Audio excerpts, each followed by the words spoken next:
Hi, my name is Neil. This is a follow-up video, probably the last of my electric Corvette. It's been a year since I first introduced the car last September in a YouTube video. And there were a number of subsequent follow-up videos showing the detailed systems that I videotaped to help the audience understand how I made the car. So this wrap-up video will just kind of summarize how the last year has gone. Before I say anything else, I just want to mention that this car exceeds my expectations. I've been very happy with it. The acceleration is comparable to the original car, so very comfortable. And from a range standpoint, we actually right off the bat did a range test to see if it met my original objective, and that was to go from northern Michigan, where we're located, cross country down to Grand Rapids. It's about a 3-hour drive, 170 miles, and we were able to do that with no problem, charged overnight and then return the next day. And as long as that car can do something like that, I'm very happy. We went to a number of car shows, I believe almost 10 different car shows throughout the year. Some of them were Corvette only. In fact, we even took it to the Carlisle, Pennsylvania car show for Corvettes. Had a lot of great discussions. Really enjoyed talking to people about the project. Yeah, there were a few people that were somewhat negative, but I think everybody that I talked to, they were enthusiastic about just the job that was required to do it. So as the builder, I was very satisfied. We went to one car show that was in southern Michigan, and we knew it was going to be close from a range standpoint, but we'd never tested it. And so we drove all the way down, and more than halfway back, we ran out of electricity. It was 200 miles. I'd been saying 200 to 300 mile range, so I'm updating my estimate from 200 to 250. The range test that we did take it on, we were going 75 miles an hour down the expressway most of the drive, and we were able to get 200 miles. So pretty satisfied with that. I believe driving it around town, turning it off and on over a number of days, going slower, less air resistance, my guess is we can get up to 250 mile range. Now, when we did run out of electricity on the highway, it actually was okay. As you heard earlier, I have a range anti-anxiety switch. When I ran out of electricity on the expressway, I was able to toggle that switch and go about another 10 miles. We went into town, found a good parking spot, and then the next day we came down and picked up the car. So not a big issue, but now we have pretty good data on range. There was one maybe a key drivability issue that I had to address through the year. Fortunately, the company that provided my controller had a firmware update where I could get a very good balance between what I call tip in with the throttle and regeneration when I let off the throttle going at driving speed, let's say 35, 50 miles an hour, whatever the speed. You want some regen. And so up until that point in time, I could only do one or the other, but not both.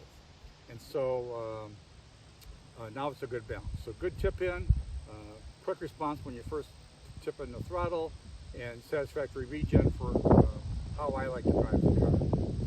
Now, there's a number of changes that I want to talk about through the systems of the car. Most of which I've actually already covered through earlier videos, but let me take the camera and just walk around the car and show a few things that I did. From an exterior standpoint, the car really looks the same. The only change I made was the ride height of the vehicle. The car, as you saw in earlier videos, weighs 600 pounds more than the original car with a 6-speed manual and about a half tank of fuel. I raised the front, maybe a ½ inch, and the rear about 1 inch. So the ride height is still maybe a little bit lower than the original factory, but I would say most people would agree that that's the height you really want it at anyway. And so I have a little bit more room to raise it, but I'm going to stay where I'm at. I'm very happy with the right height. From the interior standpoint, the only change I made, really two changes, is I added a cell phone holder clamped to my central vents so I could have navigation with my iPhone, and through that Bluetooth adapter, and I can tune to a certain radio frequency, I'm able to play the music that's on my iPhone, and also I can talk wirelessly if I need to call somebody, receive, or call out.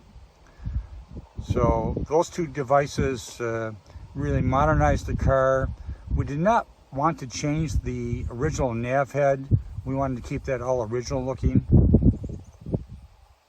Other than that, no other changes. Under hood, there's really no changes from the original videos that I have published, other than the original introduction video. These items were not installed yet, so let me just briefly highlight them. On the return line from the coolant that goes to the rear of the vehicle, I put a visual sight indicator with, it has an impeller in it, so I can tell when the coolant is flowing satisfactory from the rear of the vehicle where it dumps into the radiator. So this has been a good visualization. Quite frankly, when I originally put coolant in the system and strive to get all the air out, and I check it once in a while just to make sure everything's functioning as I'm charging the vehicle and when I get done driving it. On the other side, again, this was here at the beginning, but not in my intro video. I did install, I'll see if I can get down there where you can see it. I did install on the source line of coolant to the back of the vehicle a coolant flow switch. So when the coolant is flowing, so everything's functioning properly, that sends a signal to my instrument panel using the check engine light, the mill light, so I know that if the coolant is flowing, the light will stay off. If for some reason that coolant stops flowing, either the electric fuel pump stops, or electric coolant pump stops working, or some other problem, maybe a wire gets disconnected, the flow switch will turn off and that check engine light will come on my instrument panel. That's a catastrophic failure if I do not catch it in time while I'm driving. Other than that, there are no other changes to the under hood.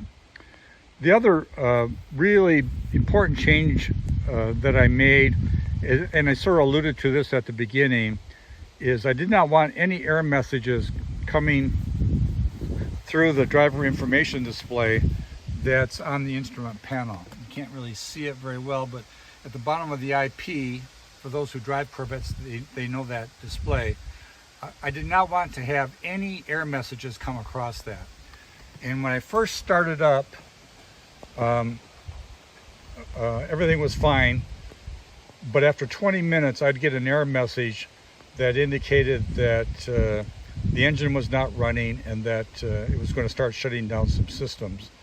Well, I didn't want that error message, and so you'll see in an earlier video where I described how I solved that problem.